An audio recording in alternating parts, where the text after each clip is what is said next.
Hi, everybody. It's Susan again, and here I am going to talk about the eclipse coming up on the 14th of October for most of us. Actually, for everybody. Um, Indeed, everybody will have this eclipse on the 14th of October in the sign of Libra, and it's a South Node eclipse. So there's something we are letting go, changing, um, revising from the past as well. And it's a tight eclipse, but it's called an annular eclipse because it's not total. And when there's an annular eclipse, it means that when the moon crosses the face of the sun, it doesn't cover it completely, and so it leaves a ring around the moon. And so this is called the Ring of Fire. And this will be very visible, very strongly visible in the United States, particularly from Oregon and Northern California down through the Four Corners states and into Texas, down into Mexico, Colombia, and Brazil. Brazil actually has the longest manifestation of visibility. So something really important can be expected in Brazil, particularly over the next 6 months or so. It lasts almost an hour in Brazil, 58 minutes and 30 seconds. For these kinds of details, go to timeanddate.com. They're fantastic for explaining what these things look like, how long they're going to last, do you see it in your area, all of this. So time and date, all spelled out, .com. And so Colombia also will have a good long duration. And then the United States has a long duration, 45 minutes. So Colombia is like a half an hour, which is quite long. And then the US has 45 minutes or 45 and a half minutes or so of duration. So that traditionally would suggest that that's where the most impact comes. Now, both of these October eclipses are going to affect the states, and in particular, Texas and the southern states. Um, there's a lot, there's such a lot of tension and controversy and issues around diplomacy and war that are built into these eclipses. It's pretty unsurprising for anyone who's paying attention. Now that I'm going to point to that on an individual level as we go sign by sign, but I just want to make a couple of observations in terms of our collective experience. Because that North Node is, yeah, so just in terms of the states, this will be more intensified or more obvious, let's say. And we give it at least 6 months. These things can last a year and a half. And we really want to call that back from April 20th, which was the very first time that we had the nodal axis of Aries and Libra engaged. You can go back and see my videos about that 20th of April eclipse, which happened in Aries. That was the new moon in Aries at 29 degrees, which is a world point, very significant. So now we're having it in the opposite sign of Libra, and these issues will come up, and particularly strongly in the countries who can see the eclipse. That's the way that traditionally astrology suggests is more obvious or powerful. And certainly in the days before internet or international communications, people would only have been aware of eclipses by observing them. So that also makes sense just from a purely practical point of view. But nonetheless, we always all are affected, and particularly if a country like the United States is affected, the whole world is affected. You can't have 800 military bases around the world and not be impacting it.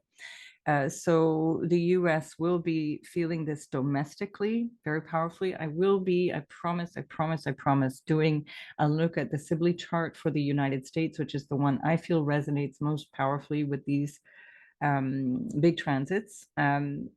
And I will look at the eclipses, how that's affecting the US, and also looking at the progressed chart for the US Sibley chart, which is pretty impactful over the next 6 to 12 months. So, so much to say here. I just want to point out that eclipses are moments where things change, not moments, let's say, but periods of time, which can begin even before the eclipse, even a couple of weeks before the eclipse, a couple of weeks after the eclipse. You'll notice some things really impacting your life. And those shifts are big changes. And this is especially true if this affects your personal planets or any particularly important points in your chart, like the ascendant, midheaven, descendant, IC, for example. If this is your nodal return, particularly, you will notice these kinds of things. If it's affecting outer planets, the slower moving planets like Jupiter, Saturn, and Pluto, Neptune, and Uranus, that's not likely to be as obvious in your life, but you're certainly going to be feeling a desire for change or a slower moving change. Uh, but it brings unavoidable change. Let's put it that way. And change is not always bad. Of course, our mind always goes to the negative. We always tend to have that kind of negativity bias psychologically. So we have to keep course correcting ourselves and recognize that change is necessary. If you never took the garbage out of your home, you would be knee deep in it, if not eyes deep in it, and that would be unpleasant. So think of change as transformation, composting, bringing something new through whatever is no longer helpful. And that's especially so on the South Node eclipse. So we're looking at, if you look at the chart here, the seventh house, I've kept the ascendant, by the way. I'm using a Greenwich Mean Time or Universal Time ascendant. I don't normally call in the ascendants for my full moon or new moon readings. But this is really quite impactful because when the eclipse happens on the 14th of October, you can see where my cursor is always where the information about the chart will be found in all of my videos. 14th of October, which happens to be a Saturday, so we can all stay under the duvet that day if you want. And that's at 6 p.m. In Universal Time.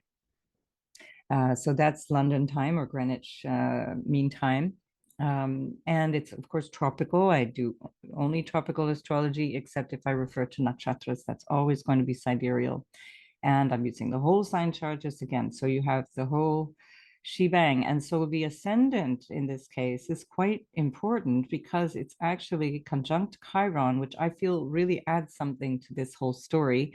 And then the new moon, which creates this new moon solar eclipse is on the descendant, very impactful. And we've got Mercury on the other side of the descendant opposing the ascendant. So I'll break this all down.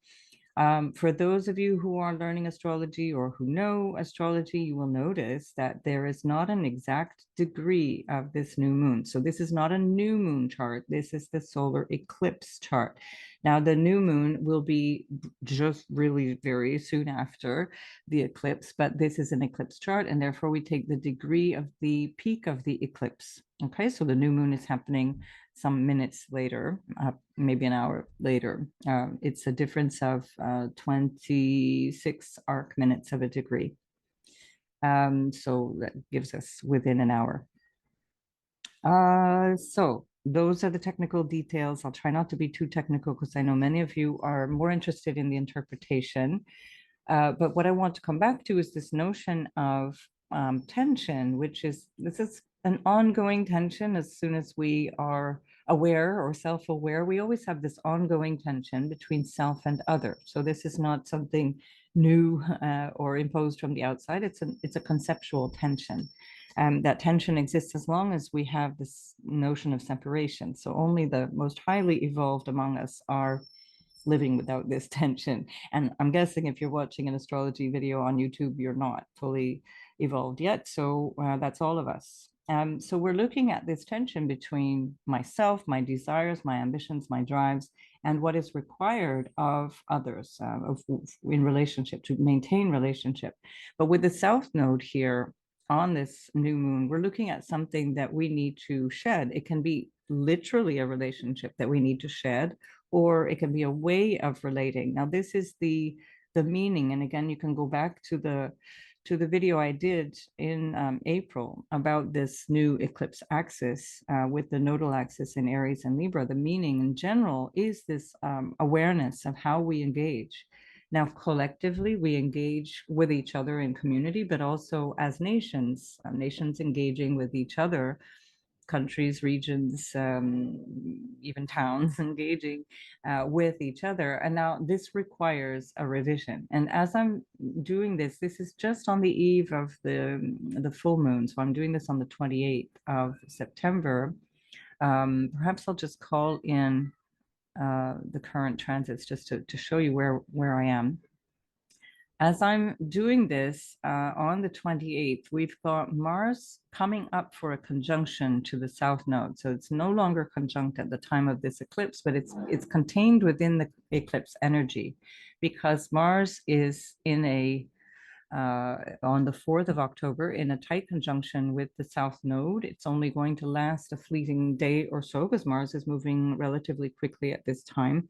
But it tends to, this is a buildup. We're already in this buildup, and it tends to feel uncomfortable. Now, when Mars goes across the South Node on an individual level, we're shedding our goals and ideas about things. It can be very motivating, can be really super, because we can feel this new drive, something new needs to come in. But Mars in Libra doesn't necessarily bring us an ease of relationship, because there's a tension with Mars. There's a desire for separation. There's a desire not to connect, but to break away. And on the South Node, it's a similar kind of energy. The energy of the South Node is letting go, and traditionally it's considered an energy of excretion, because it's the headless body, Ketu, that is the South Node. And so there's a moving away from, and that becomes very, very strong. Now, what are we moving away from? Well, that in your chart will depend on where you have Libra. We'll have to go sign by sign to see that. But nonetheless, collectively, we could say we're moving away from a way of relating, but also Libra representing justice, human justice, not divine justice, but the notion of contracts and agreements, diplomacy, relationships, and strategic relationships would be part of that. Because if you think about nations have strategic relationships. So I want to just bring up, as a Canadian, this incredibly embarrassing situation with our incredibly embarrassing Prime Minister Justin Trudeau. I mean, words just fail me. The last Friday, so almost a week before, at the third quarter moon, on Friday, what would that be? The 22nd, 21st, 22nd of September, there was an invitation to a Ukrainian Canadian, a 98-year-old, who was applauded twice, standing ovation, who had been announced as having fought the Russians in the Second World War. Well, once again, for those who don't know me, I studied history, politics, international relations at both undergraduate level at University of Toronto and at graduate level in Brussels. And I can tell you that the Second World War was won not because of the Western powers, but because of the sacrifice of the Soviet Union. 27 million people lost their lives fighting the Nazis, fighting the Axis powers, which included Germany, who is today an ally, deliberately so, because that was part of trying to heal from the Second World War.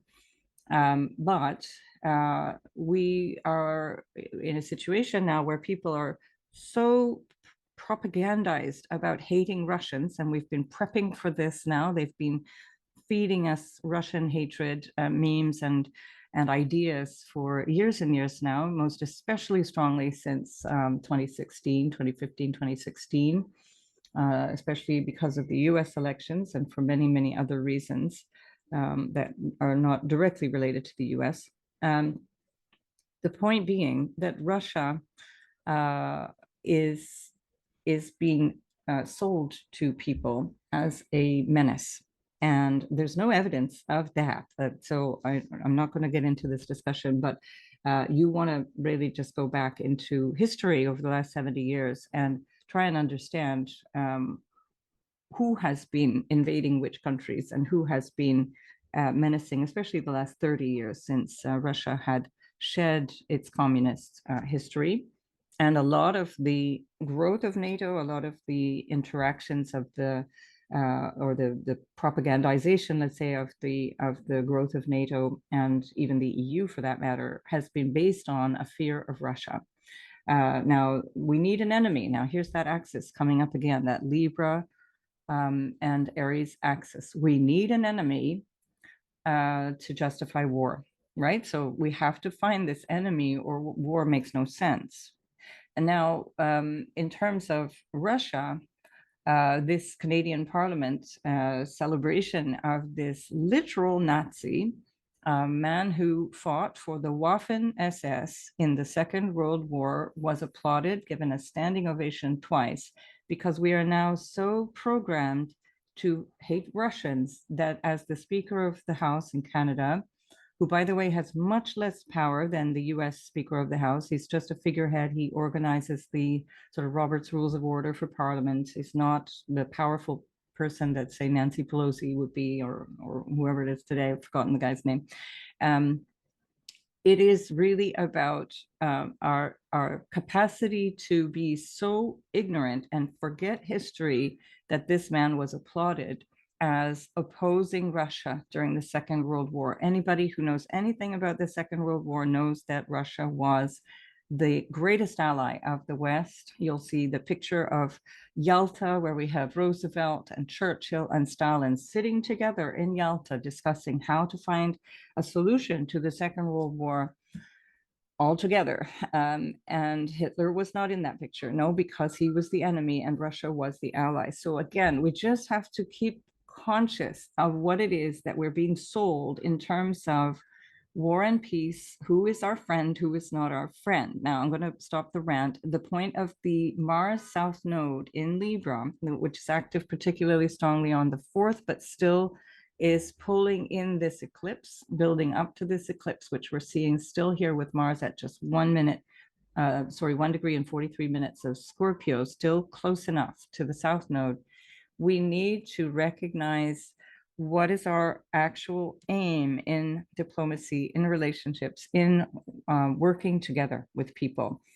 There is a fantastic song from the 60s. I'm a hippie. I'm a child of the 60s. Buffalo Springfield, which was an amazing group from the 60s, all the flower power energy in their music.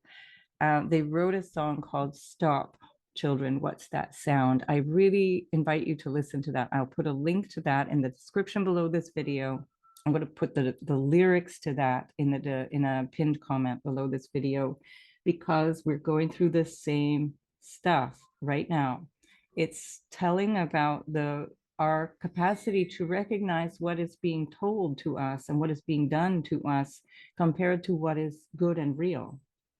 We are in this Kali Yuga where we're not being told, we are not being guided by honest people. We are not being, people are dishonest, dishonorable, the people who are in power, who are venal and self-serving, who are not interested in harmony, but they're interested in their own short-term gains. And so this is something collectively that we need to stay on guard from, because this nodal axis is active very powerfully until January of 2025. So this is not going to be a one-off. This is the beginning of this story.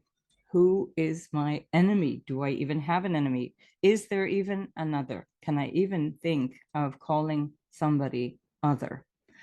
This is an existential question. It is becoming urgent because we have sociopaths at the heads of our governments who are willing to stand up and applaud a literal Nazi and deny the evidence of the current situation. I'm not going to go down the path of the war.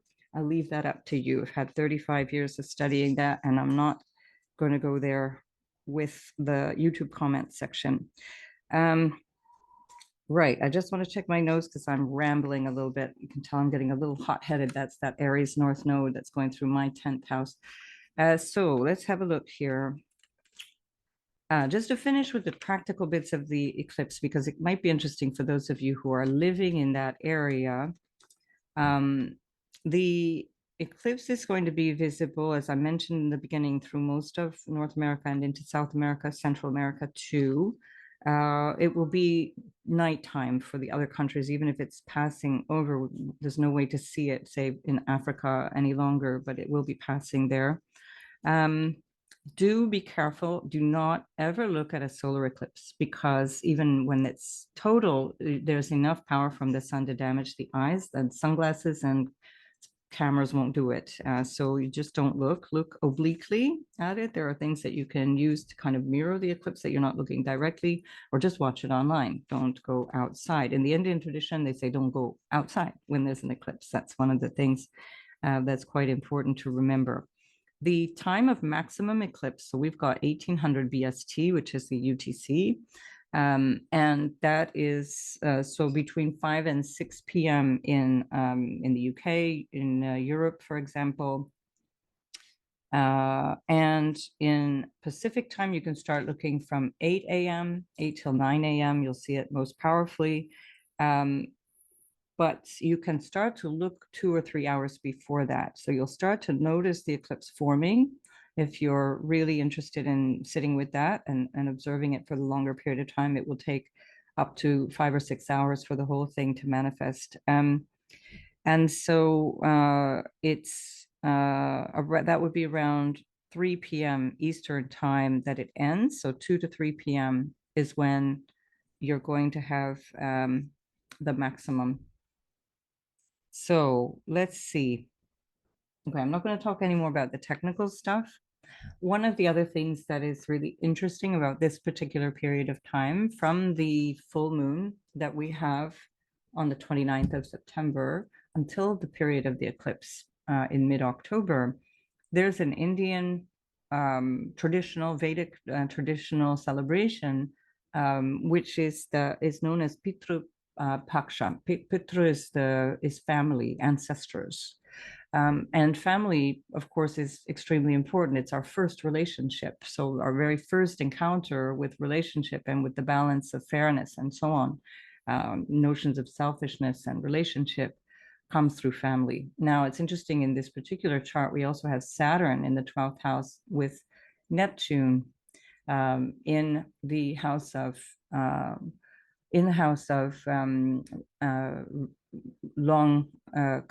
ancestral connections, and so there's definitely something that we can call in here in terms of ancestral hatreds, ancestral. Are we fighting our grandparents' fight? Are we actually current? Are we even aware of what we're angry about? So much of our karma, so much of our pain comes through our parents and our lineage. Even we have a natural chart here with the Aries rising.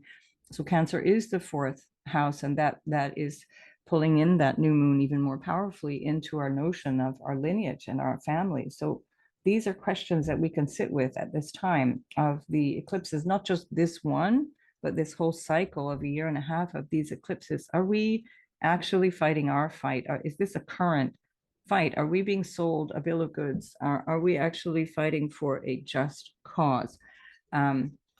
The lies that have brought us collectively into wars over the last since basically the Second World War have been exposed again and again and again. There's not one war that hasn't been lied about. In the terms of that song, Buffalo Springfield was actually singing about the Vietnam War, which was one big hell of a lie. In terms of why anyone was fighting that war, and certainly in terms of the outcomes of that war. And why should that be any different today? Do you think you're not being lied about this war? I don't know. I mean, there's many wars, but I'm talking about the one here in Europe. So just again, reference what it is that is yours and not yours when you're talking about Libra, especially South Node in Libra. What is not my battle? What is not my fight? Can I let this go? Is this relationship useful, harmful?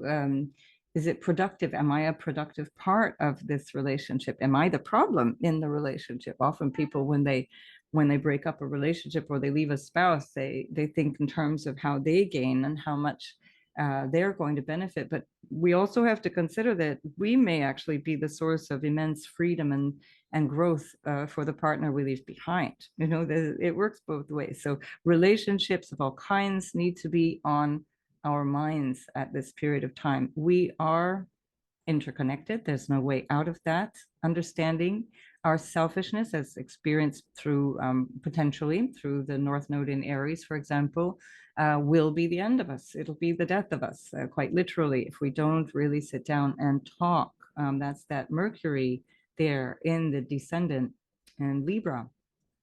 Mercury in Libra is quite a literal definition of diplomacy. It's opposing Chiron, exactly. So there's a lot of trouble there. There's a lot of issues that are holding us back. Self-sabotage. I always like to refer to Chiron as how do we shoot ourselves in the foot, in Aries especially? How am I the one holding myself back? How am I not seeing myself clearly? Whether that be through arrogance or through a lack of self-esteem. Either way, it's ego that is preventing us from seeing ourselves. And the healing needs to come through what is my identity? What is my true identity? So true identity is that we are not individuals. We cannot separate ourselves out from another. We cannot separate another country out from another. We can't separate ourselves by an ocean. It just doesn't work. We are all here in the same very big boat. And Mercury opposing Chiron is showing us that talking about it, discussing it, thinking about it, becoming clear is the path to healing. Chiron on the ascendant is an incredibly powerful message right now. Chiron opposing this new moon in Libra. It's where we have to heal. We have to take our healing into our own hands. We can't wait for other people to figure this out. Like I said, we're ruled by lunatics and sociopaths. We have to step back from the propaganda, step back from the things that we're being told in this world, and see that it's not at all true. It's not right. Now, Venus, who is ruling this new moon on the South Node, continues to rule the nodal axis, of course, for another year and a half, along with Mars. Now, in the previous cycle of eclipses, which was back in April, May, 20th of April and the 5th of May, we had Mars ruling those eclipses. Now we have Venus ruling these two eclipses in October. And so we're looking at something that is that's quite flipped. It's like the mirror image of what we were experiencing in the spring. Much has happened internationally and certainly, no doubt, individually since the spring. And so it's a good opportunity as well to kind of look at what it is that's changed. What have we learned? Are we orienting ourselves in the way that we want to, collectively and individually? Now, Venus is opposing Saturn. Saturn is retrograding back to the place that it was in March. And so we can go right back into March because Saturn is recalling that energy of March. The spring is very much being pulled in this reference point. Also because Jupiter at the time of that eclipse, let me just double check that. Jupiter was, yeah, there's the solar eclipse in Aries. Jupiter was on the Eris North Node conjunction here.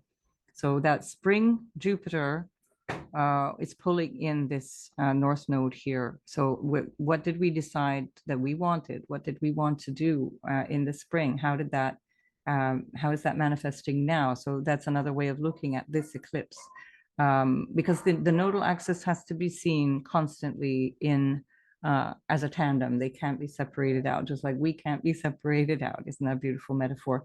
And the nodal axis always has to be taken together. So we can't just look at the South Node here. Now, because Venus is ruling the new moon and the South Node, we really are looking at what the quality of Venus is. And here Venus is in her detriment. So she's in Mercury ruled Virgo, a bit fussy, discontented. And we can certainly see with Venus opposing Saturn that there's a lot of discontent around our preferences, around our wishes, around our sense of relationships and what they're bringing us. Venus in Virgo is potentially also an energy of purifying, purification in the highest sense of Virgo. Purifying what? We purify ourselves so that we can be better people in relationships. That's the Virgo leading into Libra energy. So Venus is doing that work. What are we doing the work on? Well, it always will come back to ourselves. But in this case, also what we know and what we are being, sorry, that's somebody giving me a call. What we know and what it is that we need to learn about ourselves in relationship. And through that Virgo, we may not be entirely satisfied. We may not be entirely sure, even because Venus in Virgo is often seeing the details at the expense of the bigger picture. Perhaps that's another interesting way of looking at this. Have Mars just having crossed that south node, Venus ruling this eclipse in mid October. Are we throwing the baby out with the bathwater? That might be another way of looking at that. Right. What else do we need to look at?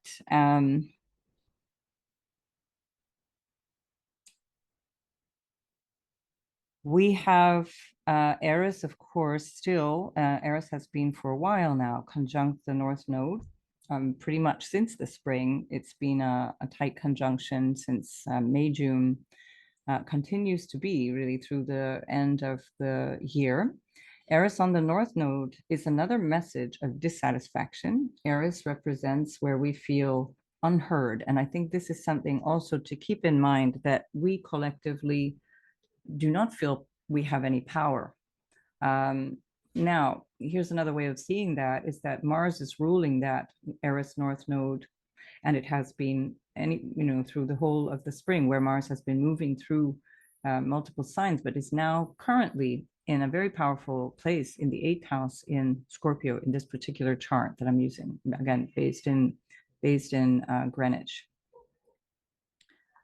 Okay, this might be a bit random because I'm actually adding this in the middle, but probably in the wrong part because I got interrupted. But this is really important to mention in terms of this eclipse. And I mentioned it for the Aries rising. That's when I remembered that I didn't mention it for everybody else. So just in case you're not following the whole way through, I wanted to point out that Saturn and Mars are in a very strong trine at the time of this eclipse. And especially because Mars is always the ruler of the North Node throughout this series of eclipses, we always want to follow Mars very closely.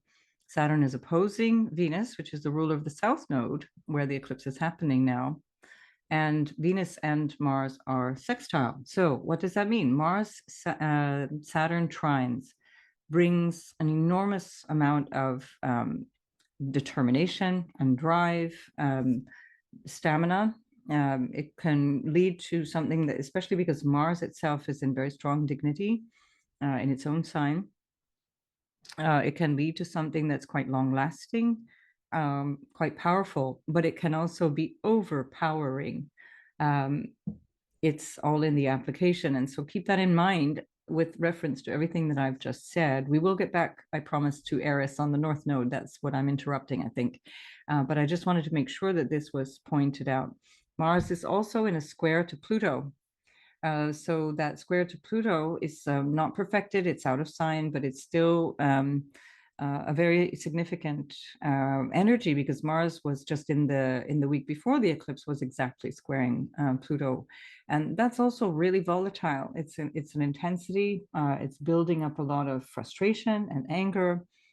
We know that Pluto in Capricorn has represented the ruling elite, it's government agencies, government organizations, banks, finance companies, and all that kind of impersonal rulership or impersonal administration or authority figures. Mars was in Libra when it was squaring that Pluto just before the eclipse. Now Mars is even stronger in Scorpio. And so there is this tension that is happening around the time of the eclipse, this very, very strong tension in terms of Mars and Libra. What is fair? What is just? Are we working on the principles that we should be working with? Mars on the South Node, just before it squared Pluto, is really igniting a whole new understanding of what it is that we need to do. Perhaps new goals need to be cast, new ways of relating need to be cast, especially with regards to justice, fairness, legal issues, harmony, diplomacy, And this context of international governance and or governments in general, but especially the international situation is so tense right now. So there is a need for this very, very strong change, and that's coming through this eclipse as well. It created a T-square at the time that Mars was squaring Pluto, because Pluto is still technically in a square to the nodes. And so that T-square is just moving out of orb at the time of the eclipse. But because Mars has such an important role to play, we want to keep that in mind. So the Mars sextiling Venus is helpful. Venus ruling the South Node eclipse. However, as I mentioned before, Venus is not in great dignity, and therefore, and she's impeded by Saturn. So she's not really giving us the best of her. So we need to cool our jets. We need to hold ourselves back a little bit in terms of how we go forward. It doesn't mean we shouldn't step up and stand up. Of course, that's what we're talking about here with Eris on the North Node. We'll get back to that in a second. But it is to say that we may not get the results that we want, and we may need to recognize that where we're, what is that expression? It's the perfect is the enemy of the good enough. Is it something like that? Please correct me in the comments. And you can at least get the gist of what I'm trying to get at here. So don't throw the baby out with the bathwater, where we don't need perfection. We just need good enough. These are critical times. People are suffering. People are suffering at the hands of people who are somehow in the deluded belief that they can do whatever they like and get away with it, and not later on cause suffering to their own families. So it's kind of mind-boggling how ignorant we truly are in this particular time of humanity. So keep in mind that Venus might be a bit harsh, critical. Don't look for perfection right now. Look for how can we get through this? How can we come together? Mercury in Libra is asking us to talk about it, asking us to get over the pain, heal the pain, heal the pride as well. This is the Aries thing as well. It's being a bit too proud, a little too self-centered, a little too focused on one's own ideas and goals at the expense of others. So we can't afford that right now. Right. And then, of course, this emphasis, of course, on the Pluto squaring the nodes is still very much with reference to what we need to change in terms of where we're going, what the future holds in terms of our individuation, in terms of our individual rights, and where we're moving away from, what we're moving away from. I just want to mention as well, as I mentioned earlier, about the notion of being cultivated and propagandized to hate people, and in this case particularly Russians. As this is going on, this incredible paradox is that in the West we are becoming more Soviet than the Soviets. I grew up in the time of the Soviet Union, observing them very keenly because I was highly political, very interested in the history, very interested in the diplomacy and the politics. And up until the time that the Soviet Union collapsed, there was a very important newspaper, a daily newspaper called Pravda. Pravda means the truth.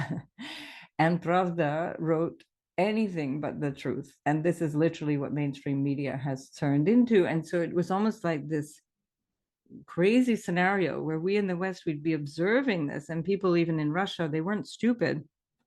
They knew that they were being lied to. This was the crazy part. And everybody was just kind of playing a role. They knew that they were being lied to, and they knew the government was telling them nonsense. They could see it with their own eyes.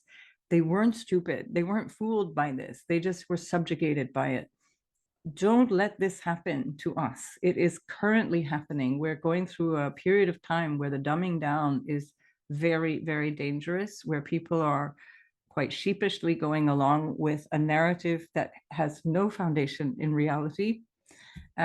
Study for yourself. That's North Node Eris. Find the truth for yourself. Find it, research it, learn it, deal with it. Mars in the 8th house in the Scorpio in this particular chart is showing that there's hidden motives. There are things that are hidden, things that we're not aware of, things that we need to excavate. We need to figure that out. We have the capacity to do that with Saturn in Pisces asking us to clarify what we believe, clarify what is true in the capital T sense of truth. So I'm going to leave you with this little interjection here before we come right back to the Eris on the North Node, where I rudely interrupted myself. So I'll see you again shortly. Right, sorry about that. I had a delivery interrupt my session. And when I tried to come back to the video, it seemed that the file had been corrupted, so I stopped it. And so here we are, no rest for the wicked. We're right back to look at Eris on the North Node. I can't remember where I left off, but it was something along the lines of our feeling disempowered in these current situations that we're finding ourselves in. There's a lot of decision making, a lot of diplomacy, a lot of agreements that are not that we have no participation in. The illusion of democracy has exposed itself certainly through the Pluto in Capricorn era. And you can vote as much as you like and nothing will actually change, except perhaps on a local level where you actually know the people that you're dealing with. And so that Eris on the North Node is something we need to deal with internally, psychologically, and then of course collectively, because that Eris on the North Node is where do I feel resentment? Where do I feel I've been put down? Not seen, not treated fairly, not treated justly. And that is not to become reactive or what's the word I'm looking for? It's not to become angry about it. It's to use that, the awareness of that to rectify the situation, to bring it to a more fair and an appropriate resolution. And that is certainly this Aries and Libra axis theme for the next year and a half till January 2025. So Eris North Node is a very intense kind of moment of waking up to our inner authority, to our role, our participation in the situations that we're living through collectively and individually. That comes back to that Chiron in Aries, which is very much for me about where we recognize we play a role in our own abuse in some way, shape, or form. That's not victim blaming. That's just a context that is about how we participate. We allow things to happen. We allow situations to emerge in such a way that we may initially find it easier not to resist. Now with Eris on the North Node, we cannot not resist. We have to do something about this situation where Mars just clearing the South Node says, this doesn't work anymore. You're acting from an old model. You're acting from Mars on the South Node, acting from outdated ways of looking at things, outdated in the case of Libra, outdated contracts, outdated relationships, outdated ways of doing diplomacy, outdated engagements with people of all descriptions. So whether that be the intimate relationships you have or business partners or whatever. And again, this is going back and forth between the individual and the collective. So we definitely have a very, very big role to play in our own transformation. Aries being that spiritual warrior, it's this idea of what is right and fair and how do I take action on that. This is often coming from instinct, from inspiration. Aries is very much driven by this almost visceral need to take action. And yet with the Mercury on the descendant Mercury in Libra, we need to consult, we need to think about it, we need to reflect at the very least on how we take action and with whom. And this is all part of this very intense energy of this eclipse. So although it is, in fact, an annular eclipse, it's not a total eclipse. I do find this one very, very intense. I will talk about the next one in a separate video because there's so much to say each time, and I'd rather cover them separately. So we still have Pluto, which is squaring the nodes. Pluto is moving direct at this time. So on the 12th of October, Pluto stationed direct, but actually because it's so slow, it actually feels sluggish and stationary for several days before and after. So really from early October right through the end of October, Pluto is just kind of chugging along at these degrees that just kind of approached the halfway point in the 27th degree, actually towards the 28th degree of Pluto, and it's moving back now towards Aquarius, which it will attain on the 25th, I think, 24th or 25th of January, 2024. So these are the last times that we're going to feel these energies of Pluto. So if you have anything in that last sort of 2 or 3 degrees of the cardinal signs, especially, so that's Aries and Cancer and Libra and Capricorn, you will really be feeling that energy very strongly. It can be much more supportive if you are working with the mutable and the fixed signs. So that Pluto, it didn't quite get back to the American Pluto, the US Sibley chart Pluto. That made its passage last year. I think maybe it was even February of this year when it actually conjunct for the third and final time, the US Sibley Pluto. And so it's still very much in orb. And this is why there's so much going on with the United States.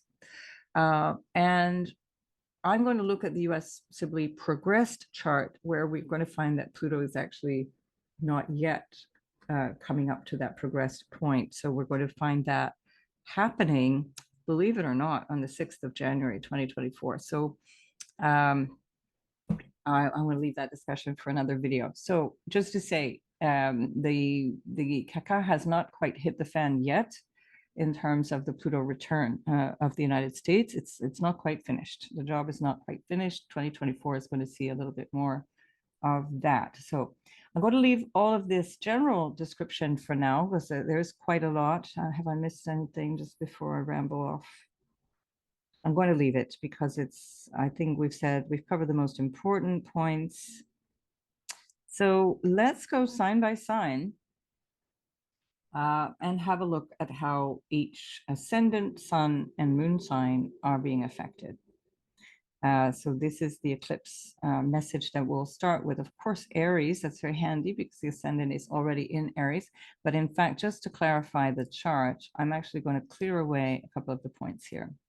And so we're just going to take away the ascendant, midheaven, etc. Otherwise, it just gets to be a little too busy. So there we are. Right, so Aries, go back and listen to what I just said. So obviously for you, it is extremely important in terms of how you connect with people, in terms of your contracts with people, your relationships, how you show up for them. You've got Chiron, Aries, and the North Node really pushing you to change yourself, your attitude towards your relationships as well as yourself. Pluto is in the 10th, and so just literally the way you show up in the world has been transformed over the last 15 years, and it's continuing to be an important aspect of transformation for you personally. Your ruler Mars is in the 8th house in Scorpio, so that in this particular chart, I'm still using that ascendant. I won't be able to do that for all of the ascendants, but let's say Mars anyway is in Scorpio, and it is in a very strong trine to Saturn. Now, I didn't mention that in the introduction. Now, that would have been a good thing to mention. Mars is trining Saturn, giving you drive, willpower, and a feeling of determination to make something lasting, to make something change. Mars is sextiling Venus. It's a weaker sextile, but that also brings a sense of inspiration and passion to the mix as well. And so we definitely want to keep that in mind. What your ruler is doing is always going to be important, even if the eclipse itself is ruled by Venus. And Mars for you is in the house of what is not clear, what might be unconscious, what might be needing transformation in a hidden way. This can be through intimate relationships or through your psychological connections to people. There can be it depends on your chart, issues around family trauma or legacy issues that come up through the 8th house and 12th house connection that we have here with Saturn in your 12th, whether that be by sun, moon, or rising, and Neptune there too, which has been perhaps making you more receptive to seeing your spiritual side, or potentially, depending, more susceptible to deception. So that again depends on your individual chart. So Aries, you have at the time of this eclipse quite a big shift in terms of who you are connecting with or how you're connecting with people. The week before, no, let's say 10 days before this eclipse, it was on the 4th of October that your ruler Mars was conjunct the South Node. And so that may have been an event or around that time, a few days before or after, where something quite sudden happened that might have been a release or letting go of either a relationship or a particular way of being in relationship, a contract, an agreement, some kind of a pattern that you have with other people that needed to change. And so you're now moving into a new cycle of relationships here with this new moon on the South Node. Something has to give. It might be something that you're experiencing in the workplace, because Venus is in the 6th house ruling this, something to do with your work, with your career. You've still got that very strong Pluto there in the 10th. So this can be a dynamic around work for you, money issues. Potentially Venus is in the house of contracts. It's kind of the nitty-gritty of stuff. It's the everyday drudgery. It's the day-to-day connections that you have with staff or with employees, depending, or it's your daily obligations and what you're needing to do there. And so there's a restriction around that because Venus is opposing Saturn there, and she's ruling this eclipse here. While at the same time, Jupiter is retrograding through your 2nd house of earned income, which in itself is not a problem. It's just that there's something that needs reconsideration here.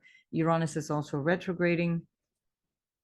Uranus is moving away from a trine to Pluto, so that's not going to be as impactful as it was a few weeks ago, but that certainly would have impacted your money house, potentially family as well. 2nd house is family, so another potential for karma or connections with family to be influencing the situation that you find yourself in at the moment. 2nd house, of course, is your values as well, and it's also ruled by Venus, which is ruling this eclipse in mid-October.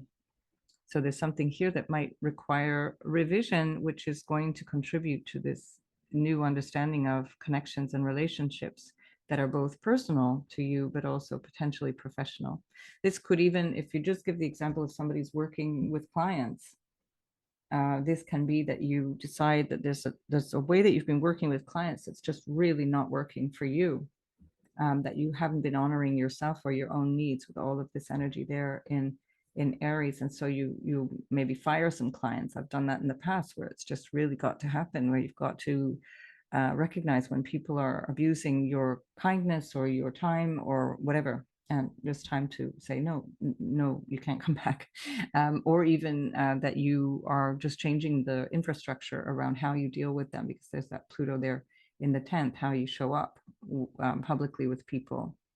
That can be that as well. And with Venus opposing Saturn, that can bring about a whole new structure in how you do those things and how you do the relationships.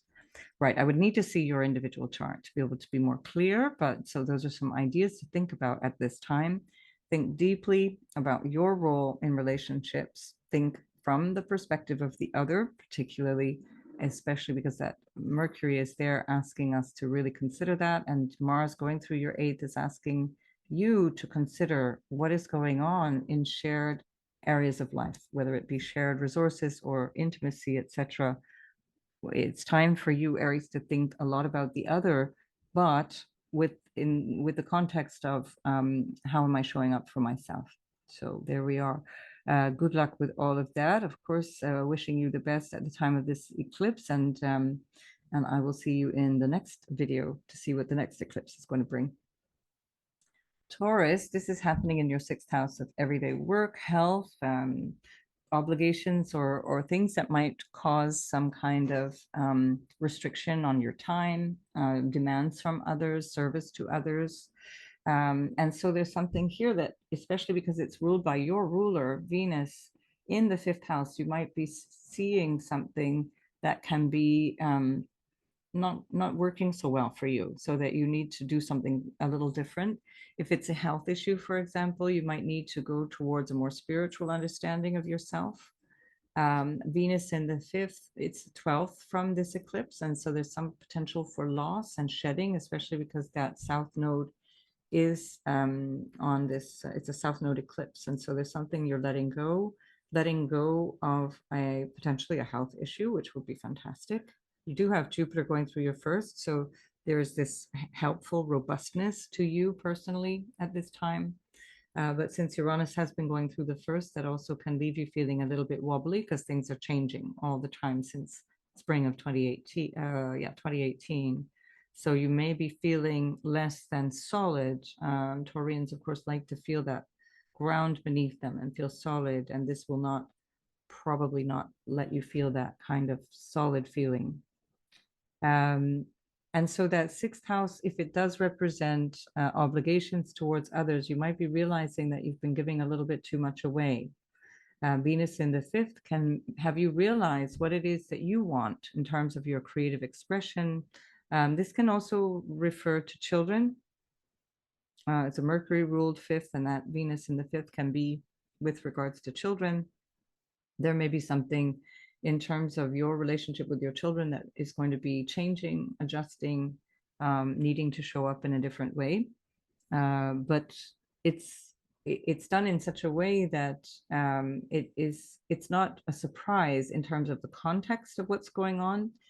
The surprise is potentially how things will actually happen. And since Mars is in your seventh house, it does look like there's going to be some kind of separation or letting go, a need to recalibrate how you connect with other people. Mars, of course, in the house that opposes yours. And so you've got Saturn in the 11th, which should suggest as well in that opposition with Venus that there is something that is changing in terms of your hopes and dreams for the future that you might need to go back over, that you might need to revise new ideas or recognition of obligations and things that weren't really working for you, that you're reconsidering as Saturn has gone retrograde now through that 11th house since June, back to the point that it was in March. So you can then now reconnect with what it is that you realize needs to be restructured or changed in terms of your future, or potentially in terms of money as well, in terms of income. Or in terms of friends. Again, this can be in terms of restructuring friendships.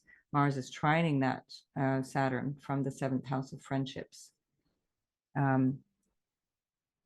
There's an enormous amount of potential here for you to stand up for yourself, Taurus, keeping in mind that Taurus often can be a wee bit stubborn, often sticking with relationships or situations too long for your own good. There, I said it.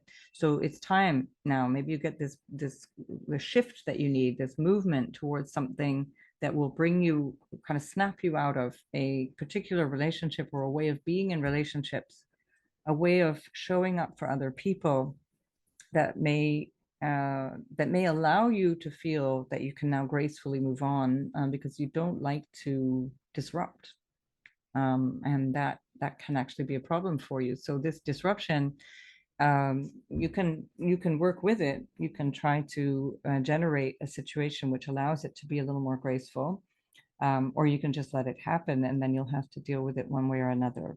But I think ultimately it will bring you some change that is going to bring you, of course, a fresh perspective on your day-to-day obligations and commitments. So wishing you all the best of health as well, and all the best in your everyday life, Taurus. I think we've said it all. And so I'm going to move on from there, and we're going to have a look at Gemini. And Gemini, this is happening in your fifth house. This could relate to children, or it can relate to a hobby or whatever it is that makes you feel happy and alive. The fifth house is also a place where we can be quite impulsive, especially since Mars was just on the south node. That may have been the case. So Geminis, you can be quite, you can sort of turn on a dime and be quite impulsive. Um, and this might be something that has you really shaking things up in terms of your love life or how you are expressing yourself in some way. Certainly with the North Node going through the 11th house over a year and a half, you've got new goals and ambitions, a new connection to people, whether that be social groups or an audience of some kind. Gemini loves an audience, come on. And or it can be something to do with the way that you see your future. And that's changing. You're moving into something completely new here, Gemini. So this could be where you really, even if something's working well for you, you need to let go of a pattern of behavior or a preference or a creative enterprise that no longer really suits this new purpose. And um, and so if we go back to that South Node Mars conjunction, which would have been on the 4th of October, you can already get an idea of what it was that felt sort of urgent in terms of changing or what was going on there. Now, again, this because it's the fifth house, it can represent children, can represent studying as well. The fifth house is the house of students and studies. Now, Venus is ruling that fifth from the fourth house. So it might tie in your psychological or emotional happiness, what is important for you in terms of feeling stable and grounded in your life. Venus is not terribly effective in Virgo because often she will tend to see the downsides of things. And so this may actually have you feeling a little frustrated and potentially feeling held back in some way by whatever is going on. And then ultimately the release will be almost a big relief for you. Venus is also in opposition to Saturn. It's a broad opposition. It's 4 and a bit degrees, but still an opposition nonetheless from your 4th to the 10th. So there may be obligations and duties that could be connected to family or to home, actual home, like where do I live and what does that feel like to me compared to where I'm working or how I'm stepping out in the world. The 10th is also your social status. So that can be connections with regards to marital status, for example, or ambitions. Saturn going through the 10th is redressing some ambitions. And maybe you're just feeling like at this moment with Saturn retrograding and Venus in opposition and this shedding of some sense of self-expression that you're not quite clear yet how that should all work. Are the ambitions actually good and are they working for you? And then we also have this new thing that you're meant to be experiencing, a new way of showing up in terms of your own future, in terms of your connections with people around you. Jupiter is in the 12th, and so there's quite a lot of reflection on your, and especially with Pluto still in the 8th house, quite a lot of contemplation around your psychological or hidden aspects of yourself, things that you're not really fully aware of, but that this can be deeply healing. Venus in the 4th, a psychological house, hidden energies, and Pluto in the 8th, that will have been 15 years of working through issues that connect you to intimacy or issues that might prevent you from feeling fully yourself, because the Pluto in the 8th can dredge up some psychological things or force you to be transforming at such an accelerated pace that it's hard to keep up and have a sense of self. And then that Jupiter in the 12th, also the unconscious, it's also the sense of family, again, family karma, much like Venus and Pluto are trying to express here. So what you're experiencing here could have something to do with family connections, obligations to your kids, decisions around having children. If you don't have them already, there may be a yes or a no that becomes much more obvious, much more clear. And again, that would depend on your natal chart. Right.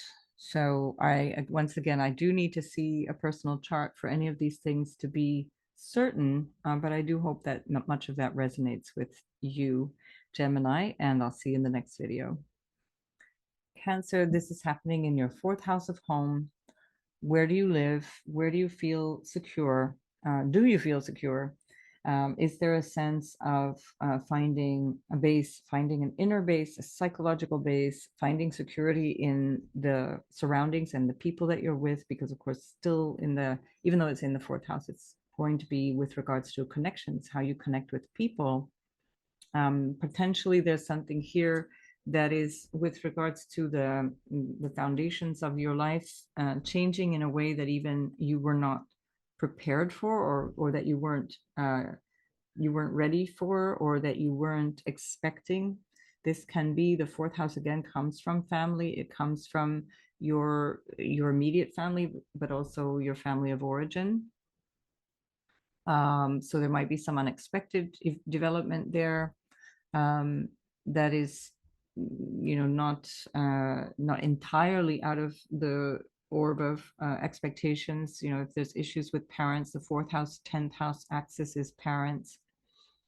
So that is entirely possible there. There's something that is changing in terms of relations with parents.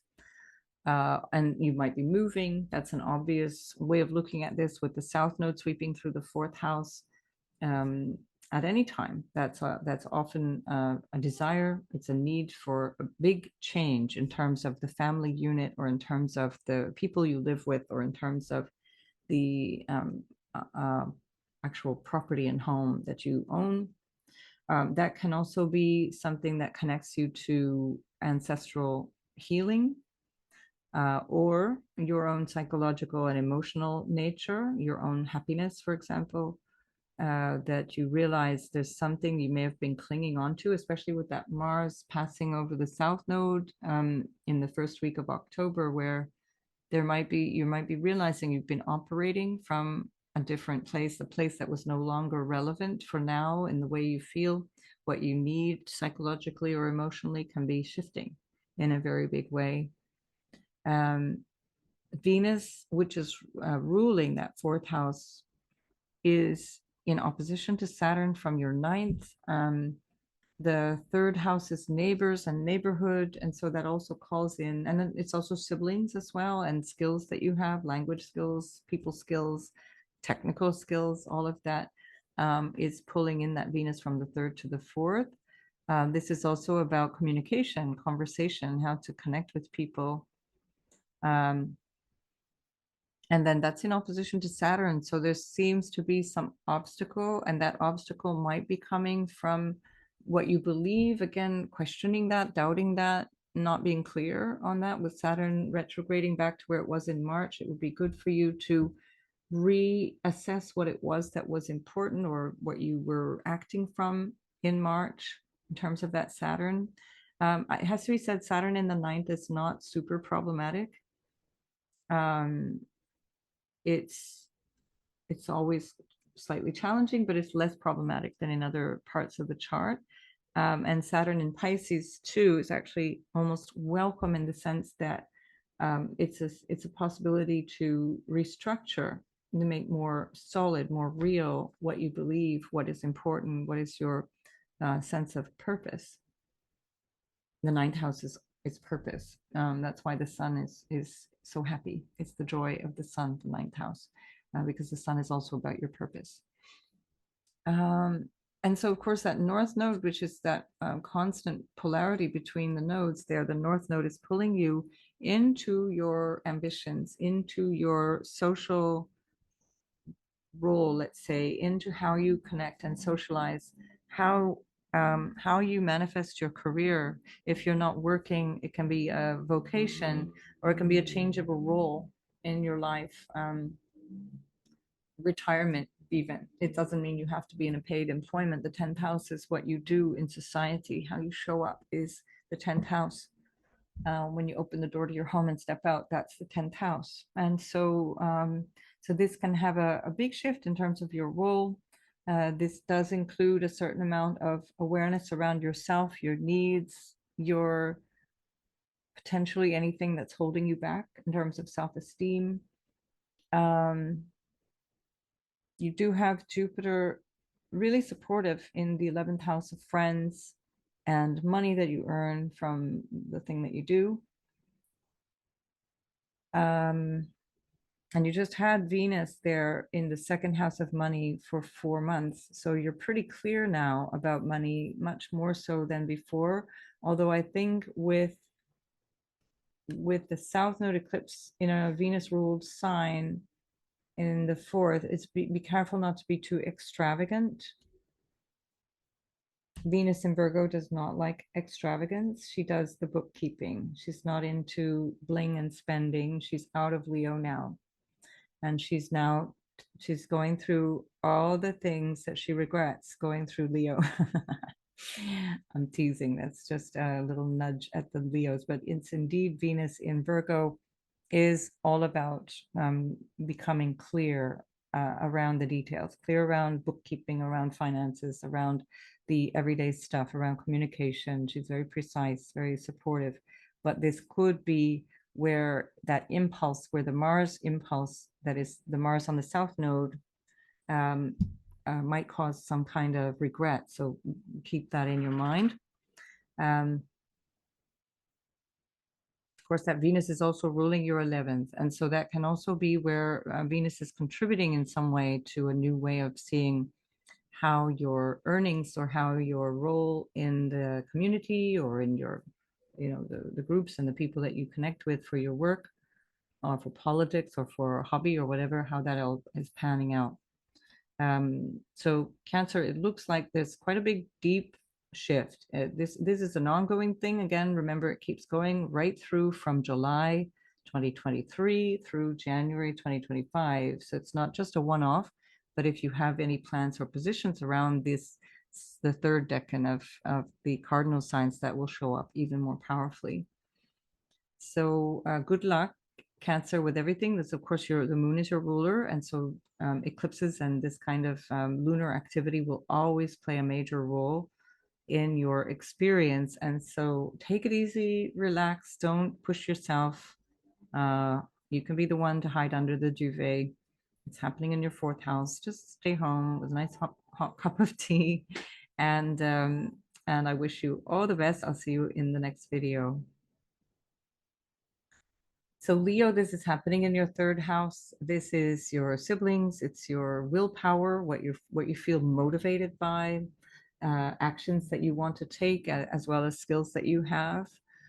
This can be commerce and things that you do, especially Venus ruled from the second, can be something to do with money and how you exchange money of all kinds. It looks like that's relevant to you, especially because Saturn is in the eighth house. So you're not getting the resources that you might have had from before.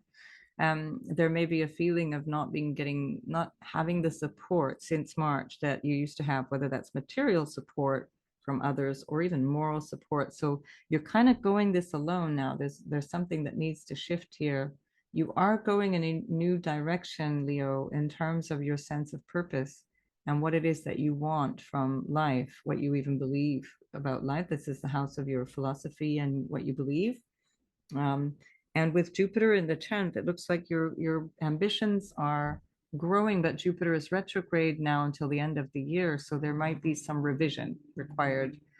So obviously the sun is your ruler, and that, of course, is the thing that's being eclipsed. And so you might find that what you had planned, what you wanted to do, needs to shift. It needs to change, or that you are no longer playing the role that you expected to play, that you might be finding you need to change how you show up, because that Jupiter is talking about how you're showing up, and Uranus is constantly asking you for the next couple of years still to show up differently in the world, but it's not yet solid, it's not yet clear, which is annoying for a fixed sign like Leo.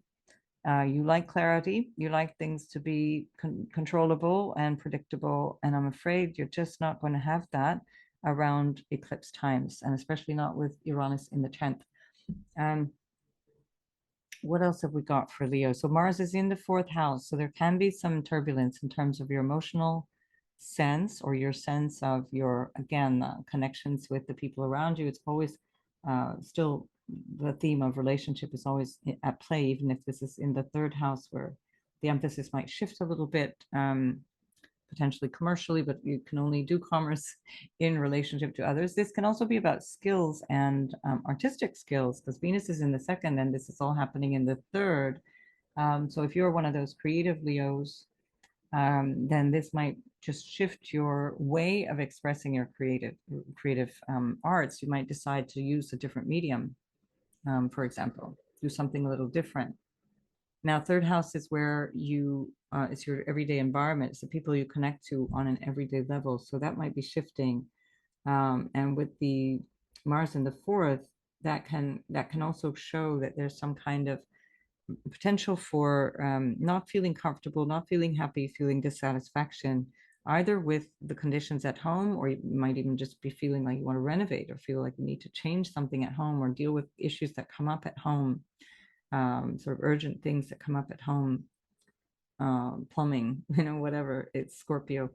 It can be something like that that's taking you away from what it is that you want to do yourself, but it needs your attention. So this eclipse for Leos is perhaps less dramatic. It's happening in the third house, which is, it also can be about how you communicate. So these are not the most difficult places to have eclipses, but it's worth checking the rest of your chart, because you don't just have Leo in your chart unless you're a massive stellium, but you will have other things. So check the degree points of the eclipse. So especially the last decanate or the last 10 degrees of the cardinal signs will be really deeply impacted. So there we are, Leo. I hope that was helpful for you, and I'll see you in the next video.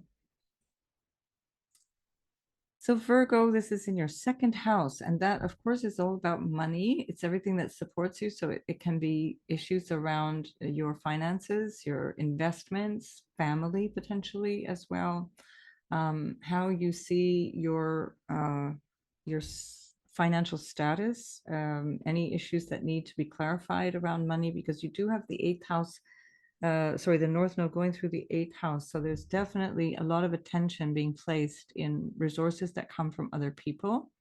Those other people can be associations like government organizations. It can be money that comes from clients. It can be support that comes from partners. It can be that there's a need now to reshape your finances. You need to let go of a way you thought things could work for you financially, and let that go. It wasn't working for you. That's that Mars crossing the South Node in the first week of October, saying that what you have been trying to do financially is based on an old model, and you need a new model. You need something different there. You've got Venus in your first house, which is very, very nice. It's nice when Venus goes through the first, you feel connected. You feel much more open to people. People respond to you in a very good way. Now, she is opposing Saturn in the seventh house. So there's lots of clearing and changing of relationships in your life already, because that first house, seventh house axis is you in relationship, and Saturn going through there until early 2026 is going to be completely transforming your relationships. It's not a bad thing, because you might be, there is a tendency to be taken for granted in relationships. You tend to overgive. You tend to pick up strays, as I say, with the Pisces on the seventh. You can be too forgiving in relationships. So Saturn is helpful there. And in this case too, based on your values, which may be suddenly shocked into action, there's something changing here that connects you again to that Venus and the relationship energy. Mars in the third can have you being a bit sassy. So be careful, because Mars in the third can be assertive, which is good, aggressive, not so good, communication. It can be a kind of an attack first, ask questions later energy when you connect in terms of business or in terms of how you communicate something. It can have you feeling a bit cynical, sarcastic. I mean, who could blame you these days? Mars is trining Saturn from the 7th. So Mars in the 3rd is pulling in some connection with your neighborhood or with the way you connect with people around you, potentially including siblings. And it's connecting that to what is necessary for you in terms of relationships going forward. Because this is a Saturn transit that you will not have again for 29 years or so. So this is one to make real, get it firm. Mars in the 3rd can be with relationship to your goals as well, feeling more driven in terms of your goals. Now Jupiter is in the 9th house, and that does bring you a nice boost. It gives you a sense of expansion in terms of what your purpose is, what it is that you'd like to experience in this life, how you want to perhaps expand your knowledge or expand your spiritual and psychological, or not psychological, philosophical beliefs that can be there. But Jupiter is now retrograding backwards, and that Venus from your 1st house is ruling that. And so there can be some confusion around that, or a need to rethink that. So with Mars soon to be opposing that Jupiter, I'd say that will also get a certain clarification. It's a very strong Mars coming up there through the 3rd. So Pisces, this is it's a big moment for you to clarify your self-worth, your money, who's got your back, and shed outdated ways of, or outdated expectations around money, how you deal with money. This could be the fundamental lesson, which is that you need to mature the way that you spend, for example, or bring it up to date, let's say.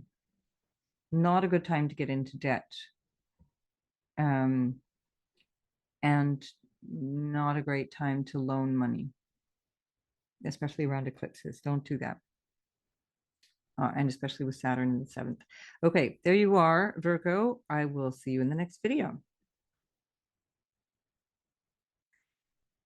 So Libra, of course, this is in your 1st house. It's a very, very personal eclipse for you. Even if you don't have planets in the degree points, you're going to be resonating very, very strongly with this eclipse, but particularly so if your planets are, say, from the 17th degree through to the very last degree of your sign. So let's say mid Leo, mid the Libra through to the end of Libra, you're going to be feeling this very, very impactfully. And something is changing in you.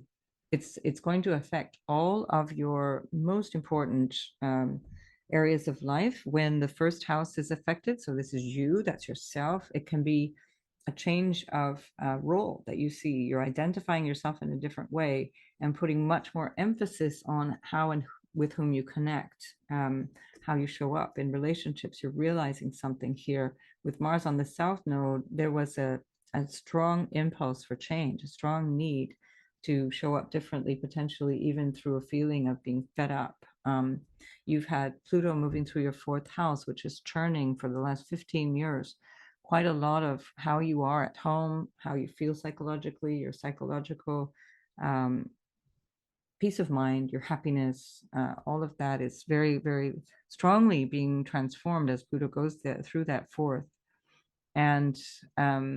And you also have Venus in the 12th, which is ruling this eclipse. And so there's definitely something here that connects you to your psychological state, your sense of maybe hidden motivations, because there we also have Uranus and Jupiter, also ruled by Venus in the 12th, in the 8th house. And so that's another way of trying to understand yourself more deeply. Money that you might have been expecting from other people may not be pulling through for you just now. I would say if there is any expectation of money, it will likely come only when Venus moves through Libra, which is just a couple of weeks away. So it's in November. It's not a big, long time to wait, but don't despair. And in the meantime, Mars is in your 2nd house. So it does look like money issues are strong for you. There can be a fear of indebtedness, or there can be something to do with income, a need to fight for your income, a need to work harder, literally. Saturn is in your 6th house. that might also contribute to that, a feeling that you've got to just kind of pull up your socks and work harder. For now, Saturn is in a strong trine to Mars, and that's coming from the second house to the sixth. So there's some issue about earnings and money, potentially also around health. Mars might be showing you where you are not getting, you're not living a life enhancing or a health enhancing life, let's say it like that. Saturn will definitely show you that. So be careful. With Neptune in the sixth, that can be psychosomatic or hidden problems that you're not really clear what the origin is. For example, like aches and pains that you're not sure why you have. But with this kind of energy, you will start to realize, I got to sort this out. And with the North Node in the seventh, that can bring you relationships of new healing partners, like clinicians or people who you can work with, whether that be psychological or physiological, that can bring you a lot of help. Now, Chiron is there in the seventh, so that can literally be a healer, or it can be that the relationships that you have are also requiring your attention for healing. Right. Do listen to the introduction. I did ramble a bit in the introduction, but I think it can be very clarifying as well for you, Libra, because you're so personally engaged with this month of eclipses. Right. Good luck with all of that. I will see you in the next video. Scorpio, this is happening in your 12th house, which is this place of what we don't see. It's the things that are hidden, often from us, hidden from sight, from public sight at least. And that can be because things are far away, things are at a distance, or it can be there behind closed doors, in one way or another. And that can also be a sense of that metaphysical sense of your spiritual connection with life, or your psychological unconscious framework. It can be ancestors as well. So we don't see the ancestors. We're just affected by the ancestors. And so all of this can be very strongly at play for you. Scorpio, you are always connected to ancestors. It's part of the signature of your sign. And especially because this has been where the previous year and a half of eclipses was happening, you would probably already have quite a lot of consciousness around those deep connections that you would have had in relationships and with important people in your life, going back through generations probably. So this 12th house can also be the house of loss of all kinds. It's potential loss in terms of losing someone, a relationship, or money. And then we have Saturn trining Mars, your ruler, in your first house. So you're feeling pretty bold. Saturn is going through the fifth house. So this would not be an ideal time to take a risk. If it is a risk, it ideally should be a calculated risk, because you would have the support of whatever is going on here that will bring you something long lasting. And if it's something that is not going to come to your benefit, this South Node in the 12th, ruled by Venus, might be a loss of money, a loss of income through something that was hasty. So Saturn is asking you to slow down, calculate that risk, take care not to overextend.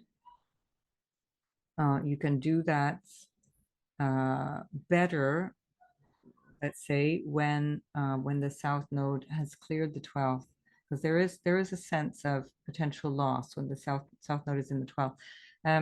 That especially because yours is ruled by Venus, so that can be a connection through money. So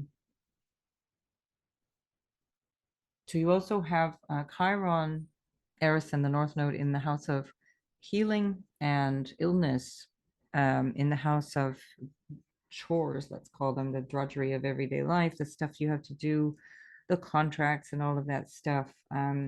And it does expose things that are problematic, like the obstacles of life. And so here's an opportunity for you to recognize if your own, for example, behavior, if what you're doing, the house of self-undoing is another way of describing the 12th house. If you're doing something that is working against you or your health or your everyday, sort of efforts, then this is the time you're going to get that wake up call. Um, so pay attention to that, whatever that wake up call represents for you. Venus is in the house of friends and your future. So that's super. That's very supportive. Saturn is in the fifth, so you may not be feeling super friendly. You may not be feeling super open. Saturn in the fifth can have us feeling a little bit shut down in relationships, especially in opposition to that Venus. Um, Venus was more tightly opposed to Saturn in the week before the eclipse, so you might already have an inkling of what that was. But hang in there, because Saturn going through the fifth is deeply clarifying. It's very good for establishing yourself in terms of your, if you're an entrepreneur, for example, yourself in terms of your business, sorting that out, sorting out the ways that you engage in terms of your creative expression. If you are a creative type, then you might be finding that you're needing to readjust your creativity, readjust the way that you do that. Jupiter in the house of relationship, along with Uranus, is putting a lot of emphasis on relationships. Jupiter in the house of relationship is not necessarily helpful. It's not necessarily a benefic. It is ruled by Venus, which classically in Indian astrology is considered an enemy. And so there can be strife, or there can be a feeling of discord in, especially I would say, business relationships, but potentially also in your marital relationship, or very important friendship, which can relate back to that South Node in Libra. So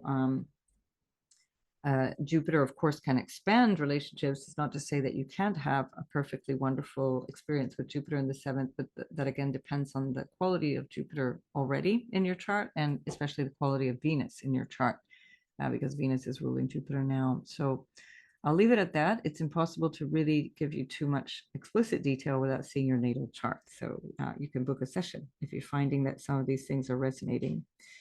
So I hope that was helpful, and I'll see you in the next video.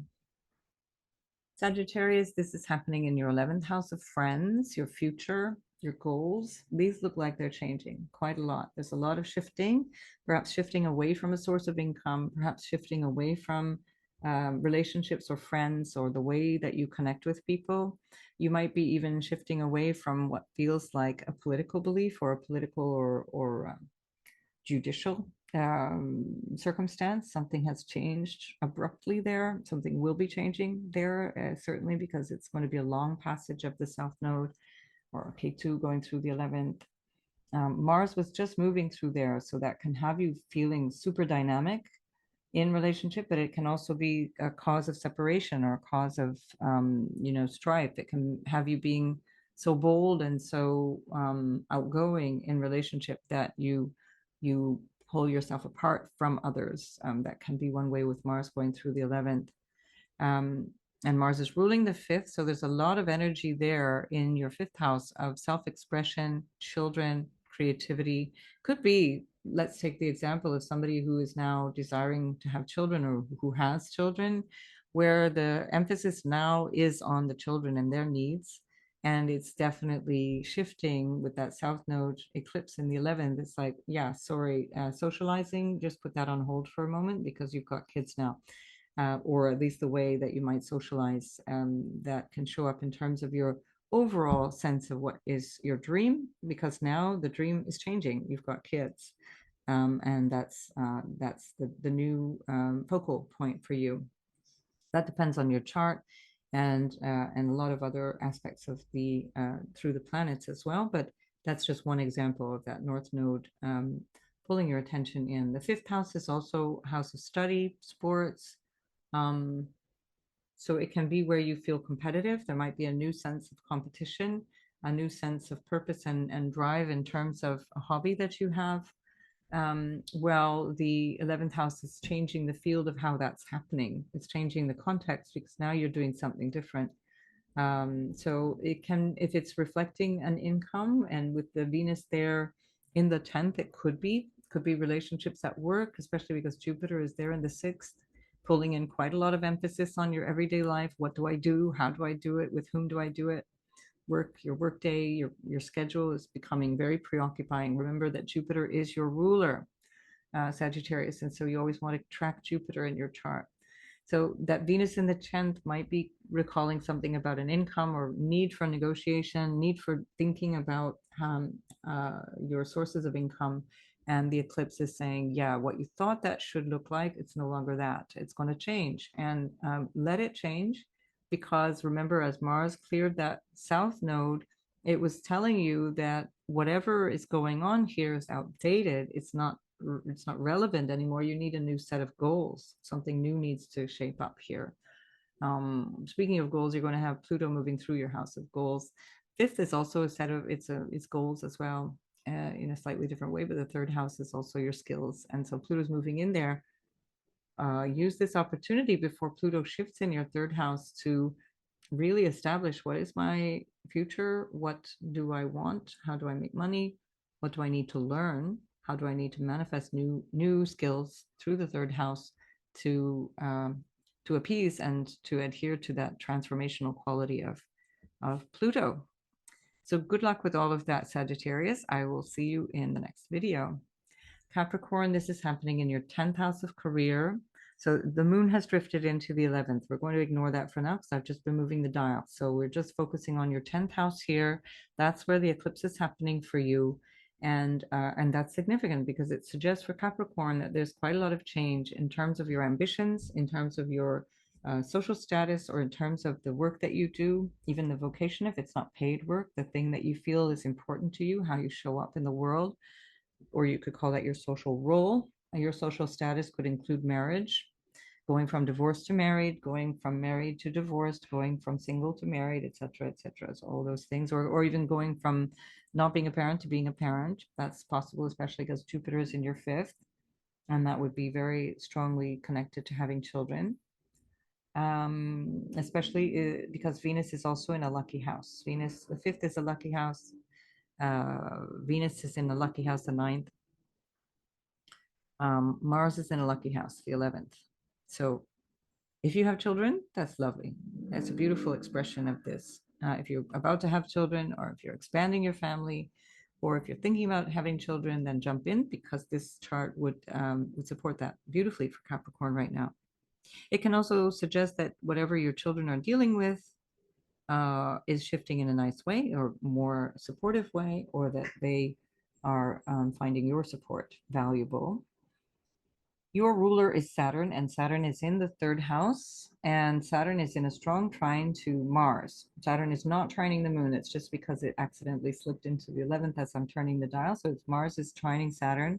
And so there's something here about how you communicate, how you do your work, and how you exchange with people, your goals, what you know, the skills that you know, how you need to perhaps hone those skills or revise what you're calling to the table, so that you can accomplish this whole new thing that Mars is pulling into the future section of your chart. That's also the income section of the chart.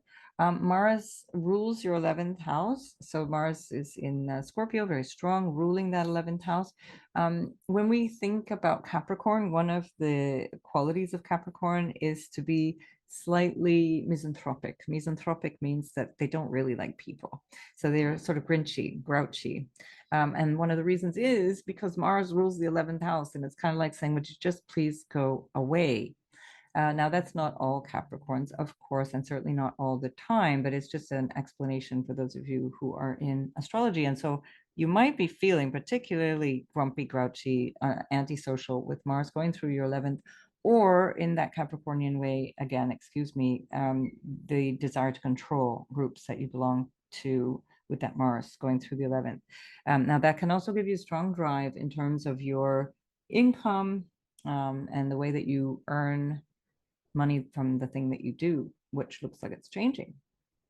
So all in all, a lot of focus is moving away from a way that you did work, or a way that you showed up in the world and with the partners that you had. And it's moving towards that north node in the fourth house, which is asking you to put more attention on your psychological or emotional needs, and focus on, whether that be family, focus on your children, focus on home. That can be real estate, that can be property that you want to purchase or sell. That's going to be quite a preoccupation for you throughout the rest of this period. So that's right up until January 2025. And let's see what else have we got there. I think we've covered it, Capricorn. Um, yeah, an eclipse in the angles is always going to be really, really shape-shifting. This is going to be very, very different. Your career for the next year-ish, year and a half, is going to look different. Your role in society is going to look different. Your vocation, if you want to call it that, and your ambitions are changing. There, we could call that letting go of something that you're realizing is no longer important to you. If you do find that your role, your social role, your career has suddenly changed and you didn't want that, look for the blessing in it, and make your peace with this process. Let it go, because you're in for a really massive period of change. The last 15 years have been changing you quite dramatically, but now when Pluto goes into your second house, a whole new set of values, a whole new way of showing up in terms of your support network, in terms of your family, in terms of the money that you earn, is coming your way. So so say goodbye. uh, it may not be easy on the ego, but it will be a very important and karmic thing that is happening. So don't shed any tears over that, Capricorn. Not that you would. All right, so I'll see you in the next video. Aquarius, this is happening in your ninth house. So again, keep in mind that the moon is actually in the ninth house. It's just because I'm shifting the dial rather than creating a whole new ascendant each time.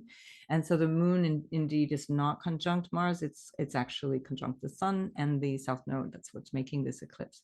And so we're just focusing on your ninth house here for now.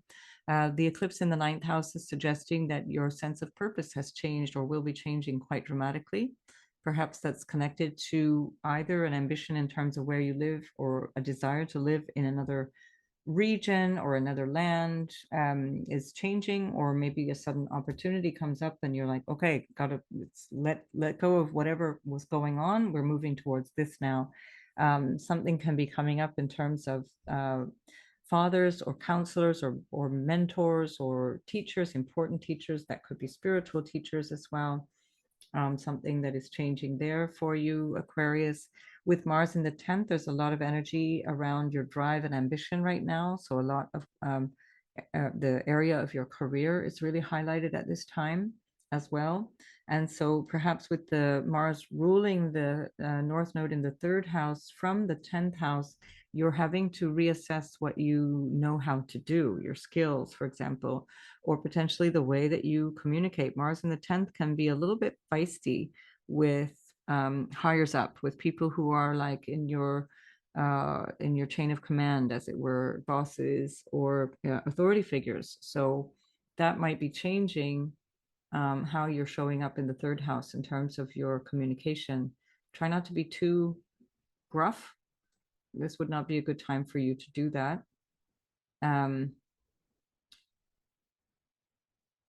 Yeah, work towards ambition rather than strife would be my advice. And so that Mars is trining Saturn in the second house. Saturn in the second suggests that resources are a bit limited, or they can feel limited, or that you're having to hold back your resources with a specific reason. Like you've got Jupiter and Uranus in the fourth. Perhaps you want to invest in a home, or you want to invest in property of some kind, or just invest in yourself in terms of your psychological growth, which is why we can also pull in that Venus ruling the Jupiter in the fourth from the eighth house, and Pluto having just gone through the 12th. Maybe you're recognizing something that you still want to work on in terms of yourself. That's going to change your self-image. It's going to change your self-worth. Think this is your ruler, so it works well for you. Saturn works well for Aquarius, and so having this Saturn in the second can be deeply clarifying in terms of your self-worth, in terms of your values, in terms of your relationship to your home and family, whatever supports you. It's going to even be something as banal as your diet, like the food that you eat and the things that you do to keep healthy. But nonetheless, there's definitely something that is changing in terms of what you think you're here for, this will be a good opportunity to let things go, let ideas go. Don't hold on too hard to a notion of who you are and what you think you should be doing, because Pluto is going to come into your first house and say, oh no, that's what you thought. No, it's not that. And so these eclipses can be really salutary in that regard. You can be grateful that they're shifting you out of your comfort zone as preparation for Pluto moving in the first. All right, Aquarius, good luck with all that. And finally, we have Pisces.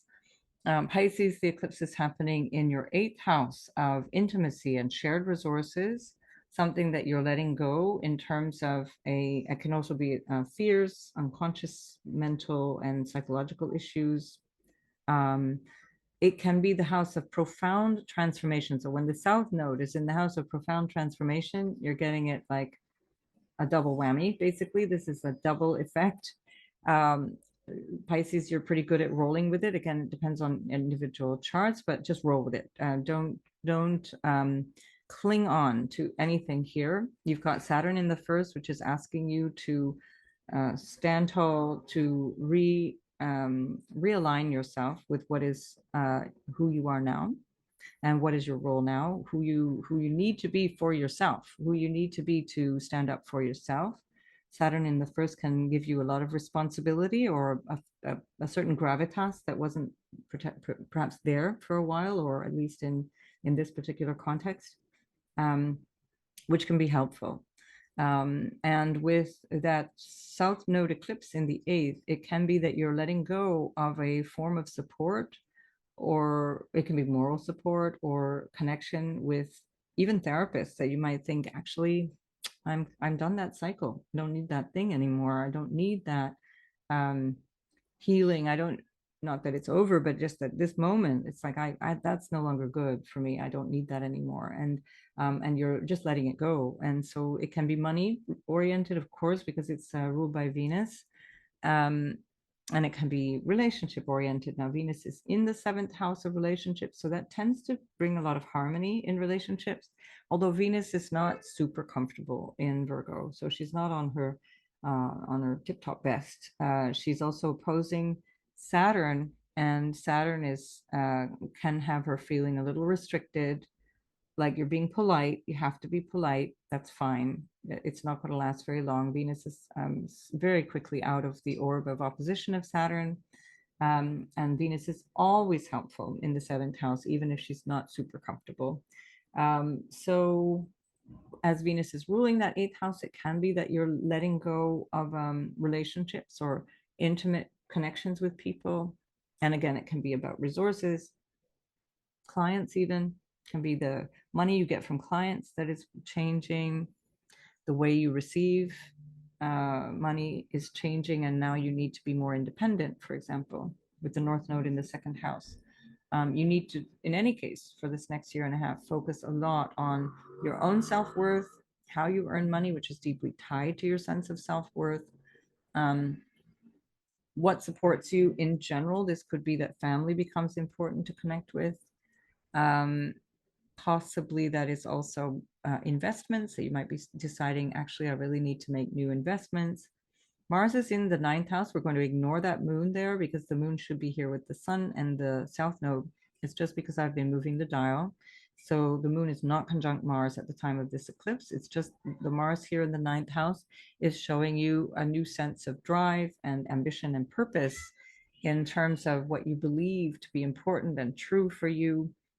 Gives you a lot of motivation for traveling, going abroad, going on retreat, learning more, being driven in terms of expressing your opinions or your beliefs to other people.